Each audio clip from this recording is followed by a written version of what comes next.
Welcome to Beyond Beauty, the Professional Beauty Association's podcast, where we take a deeper look into the minds and the hearts of the amazing professionals who make up this professional beauty industry. I'm your host, Leslie Perry from the Professional Beauty Association.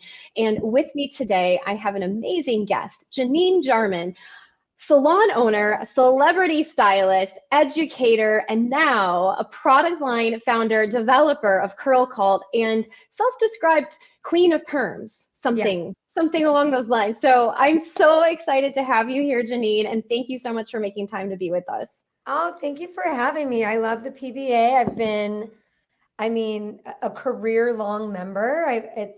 So to be able to get to be on the podcast, it's really special to me. So talk a little bit about, how did you pick beauty? How did you know beauty as a career choice was the right thing for you? Yeah, beauty. I was really lucky and beauty found me. Not that unique of a story for a lot of hairdressers, but really struggled in school, wasn't that great at much, but I've always had a ton of effort and energy. So I always gave it my all, but with really meager results. And in high school, I have a ton of hair and I had really long hair and I would wear it up every day. Now bearing in mind, this is when was this? Late 90s, 96, 97. And I'd wear it in these big updos, kind of like the Pamela Anderson with the clips in it and flowers shoved in it. And girls started to notice, and it was just a way, a self-expression for me. They were like, "Oh my gosh, your hair always looks so amazing. Can you do my hair for the dance?" So I did one senior girl's hair first. I worked at a bikini shop downtown Huntington Beach. That's where I lived. She came, I did her hair in the dressing room on my break and with my caboodle. And I had a caboodle too. Right. And she loved it. She ended up winning homecoming queen that night at the homecoming football game. And I was a cheerleader too. So I was at the game. So then all her friends were like, "Hey, the dance is tomorrow. Can you do my hair for it?" So that overnight, I was doing updos. Wow. And then started charging money for them. I then aligned with who is to this day still my best friend, this girl, Noelle, who was in school. And she did her makeup really well. And would do all the girls' makeup. So we teamed up. We ended up subleasing a spot out of a dress shop in downtown Huntington Beach, just for a day rate, which the day rate was we would clean the back storeroom in exchange for setting up shop in her dress shop. And we were booked months in advance, first with our school, and then we would sneak into other dances and hand out flyers and get other clients. And we were booked for years. And then it turned into doing people's weddings and all before I even went to beauty school. So it found me. I was like, oh my God, it was such a good feeling to finally be good at something. And there was a duality to it. I love doing the hair, but I think I loved getting the clients even more. My dad's an entrepreneur. He owns his own construction business. So I always knew, had this deep desire to own my own business. So that was a big part too early on, that I was like, ooh, I want to own my own salon. I want to do hair, but I want to own my salon because I really enjoy getting the customers and that whole process. That's amazing that it found you. And a lot of people don't like the business side. They get into it because they love the creative side, but you also love that business aspect of it. Oh my, I feel bad saying this, but I think it's my favorite part. I love making people happy, but I even more than clients, I love growing hairdressers and teaching, giving them a space to be successful, be it, first with my salon I've had for 18 years. I opened it, Heroin Salon in LA when I was 24.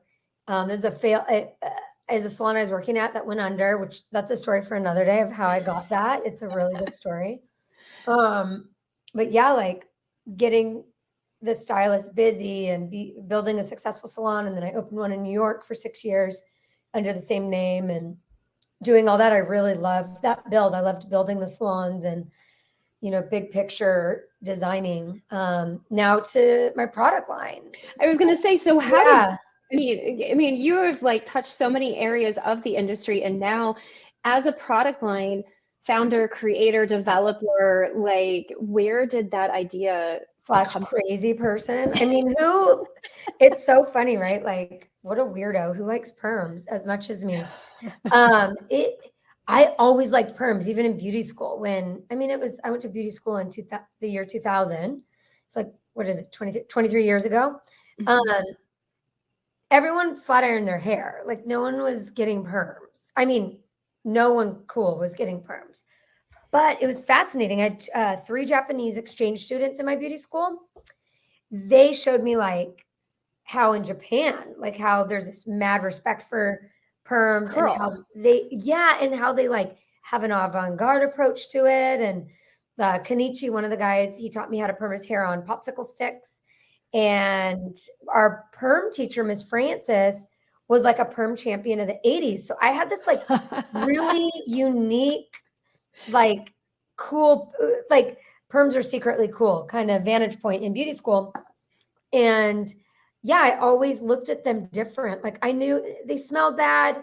The results like weren't always the best as far as like how it left the hair, but it did something. Like it did things to hair permanently that solved real problems for clients. And that is always how I viewed it, as a liquid problem solver. Where color, you can like change your color. You can kind of problem solve, color correct your own skin tone using hair color, but like adjusting someone's texture to make it perform better is powerful. You save them time, you give them confidence, and it's so instant, like within a couple hours, they have a totally different head of hair. And that just fascinated me and made me slightly obsessed, because I started perming a lot of my long-haired clients as a way to like give them more freedom in their styling routine, truly wash and go look. Wash and go. All the while using every perm on the market, even the ones that came out that were like, this is the new way. And nothing had changed about the perm. They were still processing the same. They still smelled the same. They still caused a good amount of damage. They hadn't evolved with color and bleach and smoothing systems, utilizing new innovative technologies that we have in our color, our bleach additives, our, smoothing systems. They just kind of stayed in the 90s. So that's what I sought out to change, was to have a better performing, more modern, cool perm that people actually wanted to do. So it's funny a lot of times, like in pitching it, or, when going around and getting it into new areas and new salons, they often think I'm trying to go after like current perm business. But I'm like, no. If you have a clientele, like a mature clientele that loves firm perms, keep them using box perms, that are doing what they want. This is for the clients that would never think to perm their hair, that are wrap ironing it, that are just struggling with it and really want something easier. That's what my Curl Cult does. It helps create soft, natural looking texture. And I've never asked you this before. Is your hair a perm, or is it, I know, or is it curly naturally? So I get both. I get that asked all the time. No, I inspire perms, but I never wore my hair curly for years because I damaged it so much. So this curly hair journey, beyond making the perm, our retail products really came from a necessity for me in our education, in this like me getting comfortable with curly hair on myself. I became allergic to hair color after my first kid was born. So I couldn't color my own hair anymore. So I kind of left it alone and was like, oh, wait, these curls are coming back. What the heck do I do? So I went online and like found all these like Reddit groups and blogs of these curl obsessed people. And I was fascinated, because most of the content that was out there that I was finding was generated from actual like consumers, not hairdressers, Mm. who like just used everything on the planet and explored and shared tips and tricks. And they were, it felt like I was reading like this declaration into a cult. And that's how I came up with the name. I was Curl like, oh my God, cult. this is like a curl cult. But there is that moment that once you unlock the power of texture, you become obsessed. Like I like to do my hair this morning. I slept on wet hair last night. I woke up, threw water on my head, put some of my styling products in, ran a wide tooth comb through it, scrunched it, and it air dried. And my hair's healthier, longer, like all the things I struggled with, all the while saving me time. So Mm-hmm. yeah, it is this, like, we have to change the idea around like, Mm-hmm. I have bad hair, I have bad texture, or I can't wear my hair curly, because there's a process involved with it. One example is people that are blowing their hair out and curling their hair in it. They're destroying the salt bonds that are, that's how you get heat styled curls, is by breaking salt bonds, but they reconnect after you wash it. Well, after a while, you heat it up enough, you kind of permanently break those. So a lot of times they'll want to maybe engage their natural curls, but here where it's healthy, it'll curl up, but they've like, created such a flatness from all the heat styling. And in those cases, we will perm the ends, or we'll perm their whole head so that it can nicely grow out with them. Yeah, because it looks like natural curls. So no more harsh lines of demarcation. And that was the kind of stuff I wanted to solve for, that I was like, it's not a compliment when someone's like, oh, did you get a perm? Because they either can smell or they can tell. And that's not a good thing. So we needed to like make it smell better, have less steps, like you neutralize over top, no more rinsing, no more blotting, which makes it less messy, less uncomfortable for the client, like easier for the stylist, less opportunity for error. So solving for that too. That's the main thing with Curl Call. I wanted one to really come out with something that helped clients in the long run, that really solved problems. And two was something that could bring meaningful new revenue to stylist books, especially after, coming out of the pandemic. It's been a slow grow. And this is something, if you do 1 or 2 perms, add them to your books a week, you can only increase your revenue by like $20,000-$30,000. And that's doing perms on current clients. It's not even like new clients. So this is, while it's cool, like I'm so pumped to have my own product line, I, from my heart, wanted something that would actually positively impact our client and stylist lives. So along those lines, what for you at this stage is most fulfilling about still working in professional beauty? I mean, because I like a challenge, changing people's minds. Because as you can imagine, I mean, I've been working on this brand, right? It always is like, oh, it's overnight. I've been working on it conceptually for 10 years. It took me 5 years to land on the formula. 2 of those years were spent just getting the fragrance correct. But all the while, like, Brazilian blow dries were their heyday. Like, nobody wanted a perm. Like, it was like, I mean, the amount of people, and even still, it's less and less, that like laughed at me, that were like, would tell me like, hey, I'm going to help you out. You need to drop this. Like, it's like Regina George and Mean Girls. I say, like, quit trying to make fetch happen. Right. I'm like, no, perms will be back. But that, like, changing people's minds, because I love going into a class and they're like, I hate perms. I'm like, good, me too. I hate old perms. That's not what this is. And, the ones that'll come up after me, or I'll get emails or DMs that are like, oh my God, I never in my entire career thought that I would enjoy perming, but it does. It's an opportunity for them to engage a whole different consumer with textured hair, creating textured hair that they were maybe really scared to do and didn't have, a tool that can get them over that hurdle. And that's what I love is pushing people into uncomfortable areas and helping them surprise themselves is my favorite part. So besides where you found this niche with the perms, is there anything else missing in professional beauty today? Are you looking, not even product wise, but just overall in general? Are there things that you think, man, we need to fill this particular gap? Yeah. I mean, there's a couple. Oh, God, how much time do you have? Yeah, no, I mean, I discovered in launching the perm, right? I thought I'd just be going out there teaching everybody how to perm. And I actually, they want to know about curly hair. So I definitely have expanded my charge of, okay, we're going to teach them how to perm, but we're going to show them how to cut it. We're going to show them how to style it. I'm going to be a brand that really helps hairdressers be comfortable with textured hair in all of its intricacies, be it created naturally or through a chemical.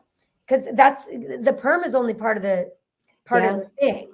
You know, if I don't use the right products in the right manner, my hair does not look good as a natural curly haired person. So, you know, opening that up and walking into that has been eye-opening. Like I didn't think like, oh, 2 years in, we're going to launch a cutting curriculum. Like that wasn't on I was like, no, I'm a perm company. But I was like, oh shoot.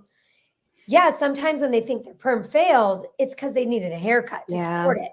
So that was a big aha.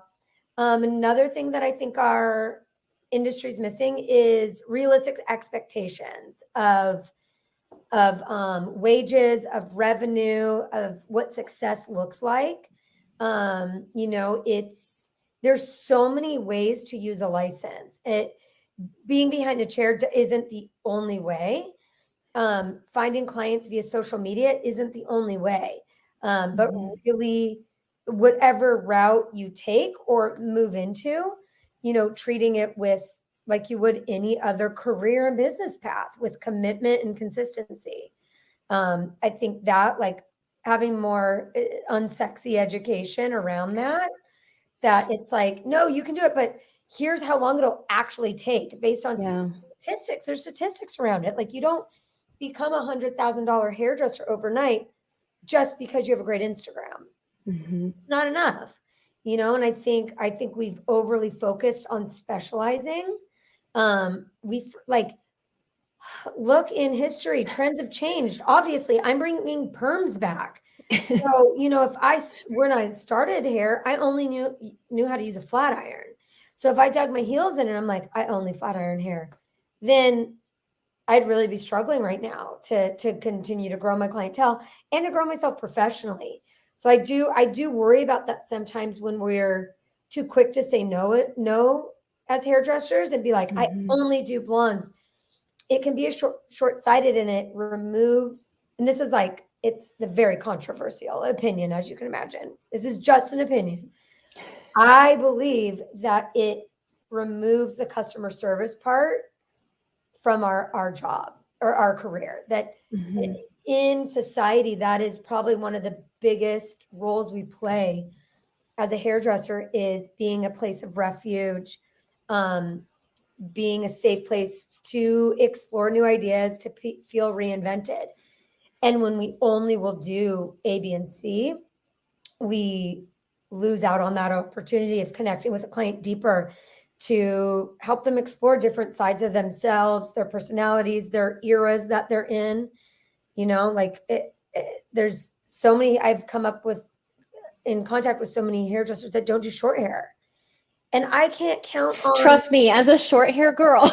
I know. It is really hard to find people who love to cut short, and who have the skill set to do it so that you look the way you want. But the skill set to do it is just doing it and practicing. Yeah.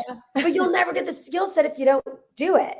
I can't tell you how many clients I have that I have grown their hair out with them, cut it off, grown it back out, cut it off, grown it back out.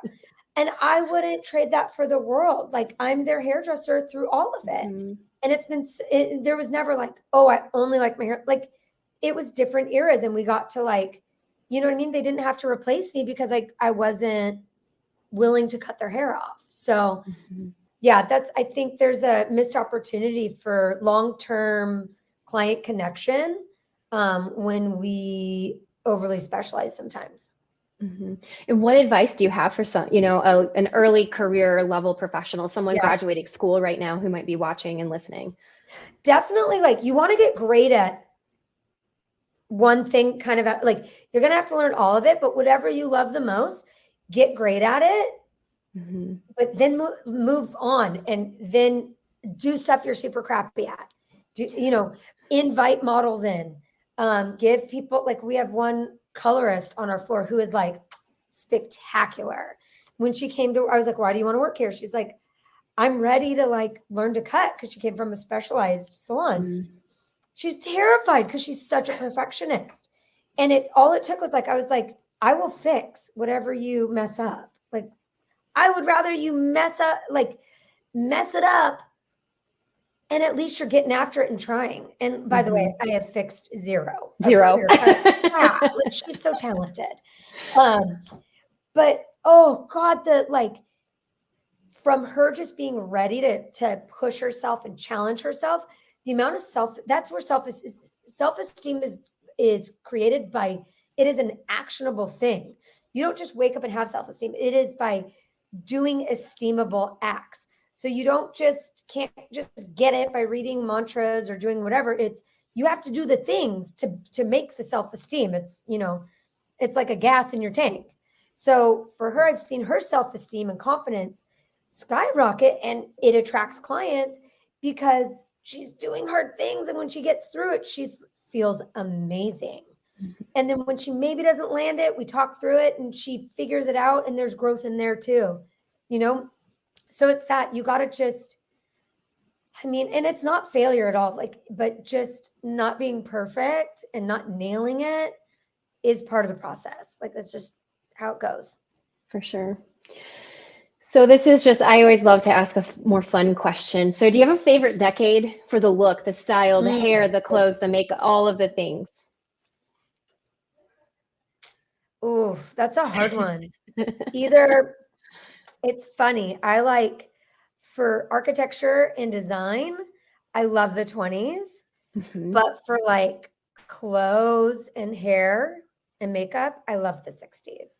The 60s. See, I thought you were going to come at me with the 80s. No, with perm, right? No, 60s had big hair too, though. But it's funny because the 20s actually shows up in the 60s quite a bit. So I'm a 20s. I love the 20s, but I also love the 60s. And I love a good, just like, please give me the volume, give me the nice polished, Oh, and the patterns, the bold patterns, yes. The commitment to like color blocking. I just love the commitment. I like it. So any other final words of wisdom? What else would you love? What is your maybe hopes and dreams for the future of beauty or the future of Curl Cult? There's enough clients out there for all of us. So just lean into your craft, enjoy the ride of getting better, learning, and discovering. Don't be so quick to say no.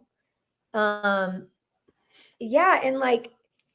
this career will reward you tenfold, all depending on the commitment you give it. If you show up and you're consistent, you will be successful.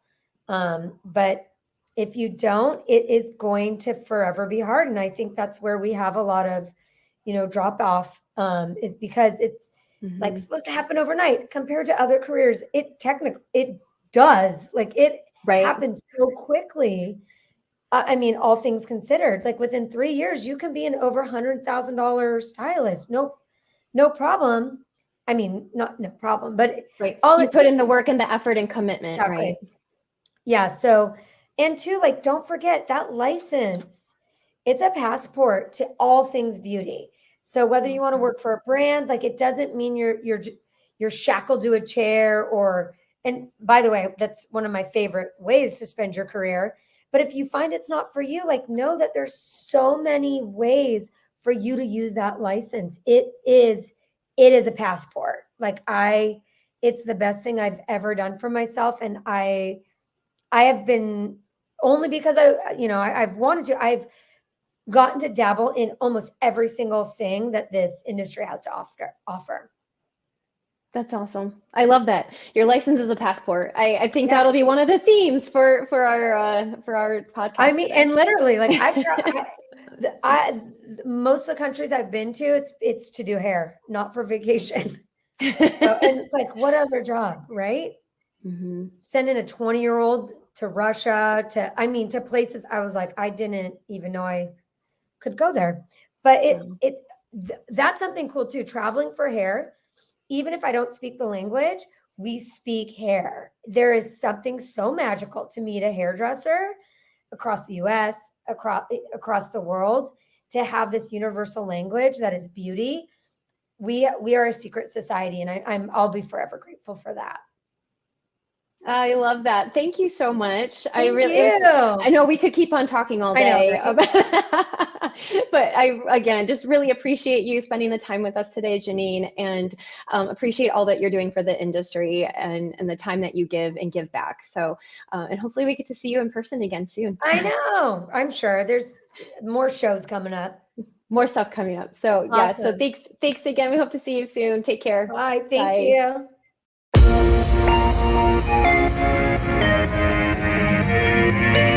Bye.